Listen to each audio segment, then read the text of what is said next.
welcome everybody. In the name of the Vestager Museum and the director of the Vestager Museum, you just have to once stand up that everybody sees you. You just came from Norway yesterday. It's a great pleasure to welcome you to this final conference of a project which has meant very much to me and to my colleagues from 7 European countries. We have worked face-to-face with 164 informants, 3 generations, those who have been forced to migrate, those who have experienced war, but also their children and grandchildren who never got the answers they were looking for, what had affected their parents and grandparents so much. I hope very much you're going to have a good day today with us. Maybe not good because everything is not fun you're going to hear, but I think it's interesting. And we have looked upon the list of people who are here, and I know many of you are working with migration, so we are hoping for questions, we are hoping for maybe answers and input from your side. Today we have 2 parts. We start here until 2 o'clock, and then we have a break and meet again at 4:30, for some of you at least, at the European Parliament and have a policy round table. Okay? So the first part of this event is about presenting findings from 4 years of working from the 7 European countries. I will make my introduction a little bit shorter. The introduction, which should last half an hour, is now maybe 20 minutes. We have our project officer from Creative Europe here. He will join me in 15 minutes approximately. But the first 15 minutes, I would like to give you an overview about what Identity on the Line is about. And this is an introduction to everything you hear from my colleagues later on. After my colleagues have finished, we have 2 more parts before we leave the Norway House. Yesterday, we were joined by Natalia from Ukraine. Thank you, Natalia. Who has really traveled 48 hours to be here by train and ran to get here. Actually, 2 months ago you couldn't have come because it would have been not possible, but now it was luckily possible, and you will see the premiere of a documentary with Rich Natalia and producing team, which you are going to present and say more about, has produced about Crimean Tatars who were forced to migrate again because of the Russian invasion and the ongoing war. And I think it was an extreme situation for you to make the movie, and we will talk more about your heroes, as you call your informants, the Tatars. And then we will end the event with a keynote from a researcher, Dr.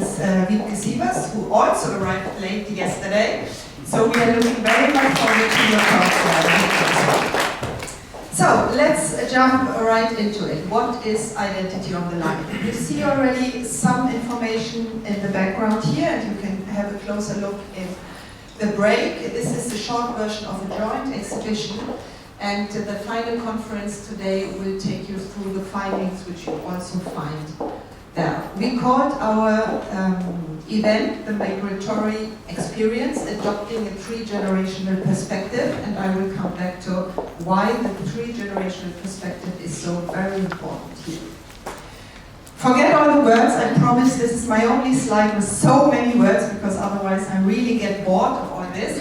So you can just listen to me and ignore this. Identity on the Line has for the last 4 years worked with looking at the long-term consequences of war and forced migration. And when we started, we had no idea what is going to happen in the Ukraine. We had no idea that COVID is coming, and we had a totally different concept on how digital media should be used, because everything has changed the last 4 years. And political changes have made our work difficult the last 4 years in the different countries. And we have really learned a lot how to adjust to changes in a project process. Very short, you will see my colleagues later. The 7 projects, we call them sub-projects, which we have worked on together in these 7 countries. In Norway, we have worked with the long-term consequences of the German occupation during World War II. We come back to all of these. In Denmark, we have worked with the long-term consequences of the migration from Greenland to Denmark after 1945. In Sweden, we have worked with the forced migration of Sami from the north to the south of Sweden. In Poland, we have worked with the population exchange in former German Pomerania after 1945, exemplified by a small town, if I'm allowed to say so, called Ślubsk. In Lithuania, we have worked with the long-term consequences of the Holocaust for Lithuanian women. In Slovenia, we have worked with the migration from the former Yugoslav republics to Slovenia after the Second World War and the impact of the country's independence in 1991. And last but not least, in Croatia, with the complex political history of the Istrian Peninsula and its multi-ethnic population, related to 200,000 immigrants after World War II. These are 7 migration processes from Europe which have taken place over the course of the last 100 years, and we could have picked many, many more, of course. Europe is a country with a lot of migration all the time, ongoing and before, and we as museum professionals and a university wanted to look for the first time at the long-term consequences if the informants hadn't shared what has happened to them then, and we wanted to know what is lying under the surface of a society, of a country, which is somehow disturbing the relations between the people, the relations in the family, the relations in the society, but nobody talks about it. Can we as museums somehow contribute to get what is under the surface, up on the surface, to discuss it in a proper way? What is new, what we have not seen before, is the 3-generational perspective, which we think is crucial. What happens if these people who have experience, in this case it's old people, but in the Balkan, for example, the war was in the 19th, so it's not so far away. Ukraine, the war is ongoing now, this is a totally different situation, but anyway, we will address it later on. But when we started this project, we had time witnesses. In some countries they didn't live anymore. 100 years ago in Sweden, these time witness doesn't exist, but we have the 2nd and the 3rd generation. In other countries we had all 3 generations, and it was really striking that if it was too difficult, the experience the 1st generation had, they wouldn't or couldn't talk about it with the 2nd, and of course not the 3rd generation, and it disturbs family relations, it disturbs a feeling of who am I, both for them who couldn't talk about what has happened, but also the 2nd generation does not get answers from the 1st generation. And the 3rd generation could even be very much affected by what their grandparents had experienced, but never talked about. But you always sense it. Whatever happens, you sense that there are some secrets in your family, but you don't know what it is. And this is in some migration processes, at least those we have worked with, really striking that if the forced migration and the war, and it always leads to trauma, if it was too tough, you often can't talk about it, and it does something, not only to you, but also to the descendants. And this is what we wanted to have a closer look at. We have used the same methods, the same interview guides in all 7 countries. We have all developed this together. This was a teamwork all the whole time. We have conducted 164 interviews. Some were 2 hours long, some were 15 hours long. So you can imagine that we have the empirical material, which is unbelievable. We have so much material, and we are all the time working with 8 languages, 7 languages and English, okay? So it's really, I think we can work with this the rest of our lives, but we won't do so. We have collaborated and extracted 62 quotes from the 164 in-depth interviews, and some of the quotes you find here, some you find in our publications, and other dissemination material, which I come back to. What we did, and you find these personal stories on the internet, we have talked face-to-face to people who haven't shared their stories before. We sat in front of them, we met them, sometimes for the very first time, and asked, please, do you want to share your story with us? In some cases, some of my colleagues, like in Lithuania, had to build up trust for months, sometimes years. Also in Sweden, it took a long time before somebody trusted us and was willing to share their story with us. In other cases, like in Norway, where the German occupation, and I'm a German living in Norway, it's not a very good combination, just by the way, but in Norway, where there are still people who had relatives who then, 75 years ago, supported the German occupants, the enemies. They are still feeling the shame their parents felt after or the grandparents felt after the Second World War. And it's the first time they shared it with us. No chance to go to someone and say, I know your father was supporting the German, would you share your story? That's not possible. In Norway, we have to have an ad in the newspaper and generally asking, would anyone share your story with us? We promise we won't say who you are. And only if anonymity was promised, they were willing to talk to us. So very different approaches in the countries, but anyway, the same question were asked and then made it also possible for us to compare our answers.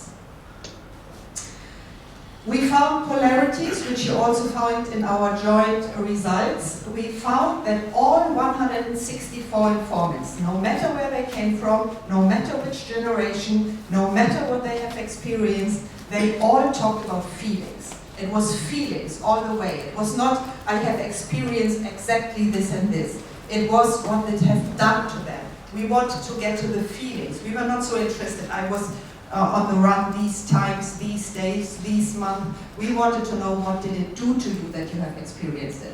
And they all, each of the 164 informants can be placed somewhere between these polarities. Home and away, belonging and alienation, silence and openness, resilience and vulnerability, injustice and reconciliation. So each of them somehow try to find their own place and their identity in these polarities. We found the transfer of feelings and behavior from one generation to the next. Anger, shame, resilience, positive, of course. Exclusion, the feeling of being excluded, goes in 3 generations if the first generations have done something or experienced something. And all these we have written 4 scientific articles about, which you can find other places. We have produced 7 exhibitions and 1 joint exhibition, and we have also an online publication, printed version as well, which you are welcome to take with you. Today is all about our findings and recommendations. The morning sessions about the findings, the afternoon session about the recommendations, what you can do with this, and you find also that information on the table behind you. Very shortly, we have 5 findings which you hear more about today during this first session. Painful memories and trauma resulting from war and forced migration can be passed down from one generation to the next, except particularly if it's not addressed, if you don't talk about it. The transgenerational trauma transfer is in families of both the victims and the perpetrators, which makes it also very interesting to think what is happening below the surface in the societies, which is directly not helping sustainability of societies, but all the time some kind of polarization beneath the surface. Stereotyping and othering is passed on from one generation to the next. You know exactly when your parents told your grandparents that family is from that side, that family is from that side. So local societies could be really crucial. And therefore it is so important that governing bodies, which we talked about in the afternoon today, are really aware about this and at least help to make traumatic experience known and get away somehow on the surface. And it's very important, of course, we think as museums that there is a higher awareness that museums and institutions working with migration have actually possibilities to help the informants who never shared their story in a way which we not have used enough. There are much more possibilities. Very short, just some pictures from you. Our joint exhibition in 10 countries all over Europe. We have shown it and gathered the reflections from the people. We have a digital exhibition. We have produced 10 movies, 9 movies in 8 languages, 45 minutes. Everything is free available on the internet. We have had workshops, webinars, which have been visited and conducted in all countries and visited by quite a lot of people, and we have produced school packages in 8 languages. Everything available on the internet, therefore I will not talk much about it. I just want to say one more thing about the spin-offs, and this is that we see, and we summed it up the last 2 days. In the countries, in our local communities where we have worked with the exhibition, the people started to trust us and share their stories. It was really difficult to get informants. But now, when the first informants dare to talk, there are more and more people who want to share their stories. The museum is really, there are more and more people coming to our museums and say, now I'm ready. I see that that person shared their story. Now I want to contribute with mine. Now I'm finally ready to tell what happened to me. And this is important information for us who work with history. It's important information which could add layers to our perception of history in the countries. But now we are done. We have done our things. We have done our research. We know how you could conduct these exhibitions now. And it's really a kind of, it's difficult for all of us who are moving on to new projects now, where the people are coming and saying, now we are ready to talk. And we say, that's good, but we are done. So this is just something to think about, that how can one work with this? And during the 4 years, I just wanted to say that the 3-generational perspective, in our opinion, has gotten much more attention. Our networks have really increased extremely. In the countries, we have received fundings from our national ministries for further research to have a closer look about what happens to what is under the surface. We have developed new concepts of collaboration. Nothing of this was planned, but it happened because we worked with the informants, and the informants taught us how to address the topics we wanted to work on. So this was really a collaboration between among the informants, with the informants, and of course with us also. Our impact so far, 3,000 professionals in Europe we have reached.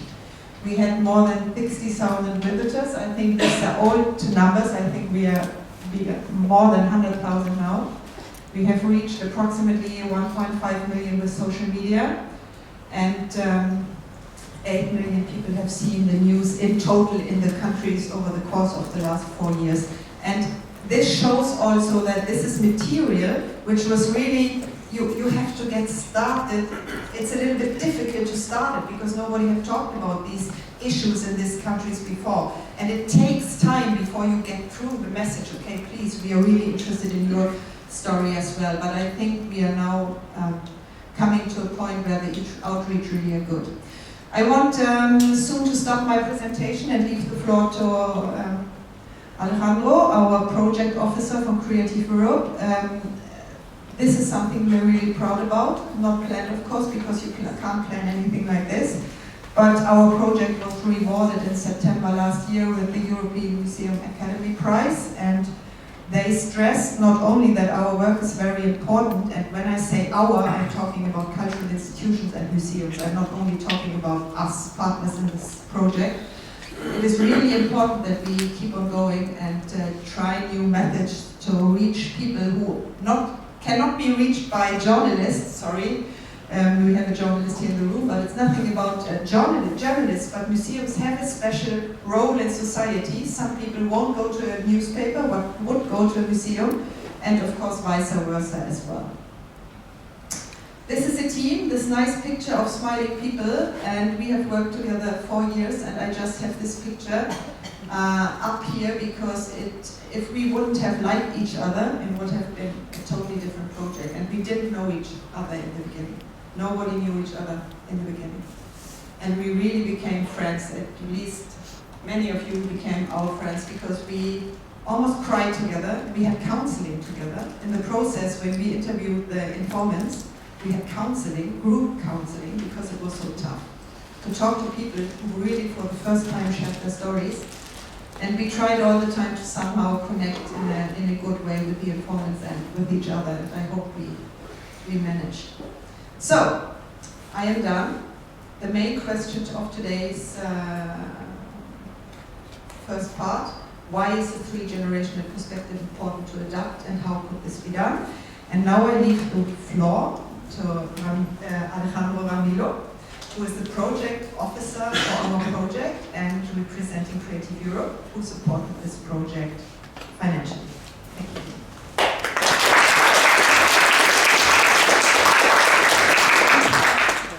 Good morning, everyone.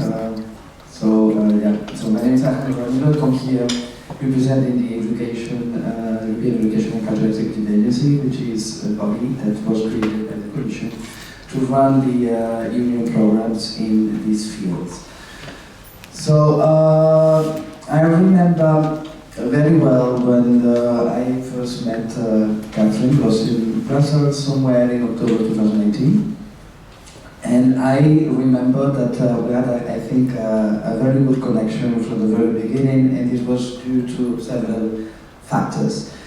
So, well, I don't know if you all know that the way the application process goes is just a paper file, let's say not a paper file, it's an electronic version, but basically it's a bunch of PDFs that actually gets to us, and then it's being evaluated normally by a team of external experts, and then basically, in this case, the project came to me. And basically, you go through the papers, you read it, you kind of like it, but sometimes it's a little bit not easy to see how this will actually translate. And from the very beginning, I understood very well that it was going to be a fantastic and amazing project. And I'm very happy to see that it actually was the case. So why we believe that this project had to be selected, and why we think it is important that it actually happened. So first is, and why I personally was pretty much in favor for this project. First for the topic. So in my case, I'm a historian by training. And so I'm fully aware about how the, let's say, historical migrations and movements of population played a role into creating the Europe's fabric today. So over the millennia, I mean, this was an ever-ongoing process. We actually shaped, the national identities, the regional identities, our personal identities, which are, in my view, multifold and a little bit more complicated than some politicians kind of want to tell us, how this is. And I think this project actually shows that pretty well. And but then so I think that it's a very pertinent topic from a historical point of view, but also what is particularly interesting in this project is the personal view, in the sense that it helps translate some aspects of what I just said, that is a little bit of an academic or abstract notion, into reality. Because at the end of the day, we do the connections from people to people. So it's me and Catherine, and not like a German and a Spaniard or whatever. So, and I think that at the end of the day, it helps us understand the difficult realities that we don't sufficiently talk about between ourselves. Up to the point that, as Catherine also showed us, that they don't even talk about it themselves because it's a traumatic experience, which is not acknowledged, not even at the let's say, concerned family level. And I think that this project helps us better understand how this actually goes and the difficult realities, that are a little bit beneath the waters, and which actually brings me to the third point. That very unfortunately, and this is a very topical project in the sense that let's get into a difficult terrain, but migration has been very politicized, let's say, and not for the better, if you ask me, over the last years. And I think this project actually helps to put a sense of reality of what actually happens, because we all hear speeches about why yes and no, this is good, this is not good, this is a threat, this is not a threat. At the end of the day, we're talking about people. And it's not easy for them. And sometimes I believe that their particular situation is often disregarded in the, let's say, the overall, let's say, plan of things from a political point of view. And I think that this project succeeded in bringing the human element and to the center.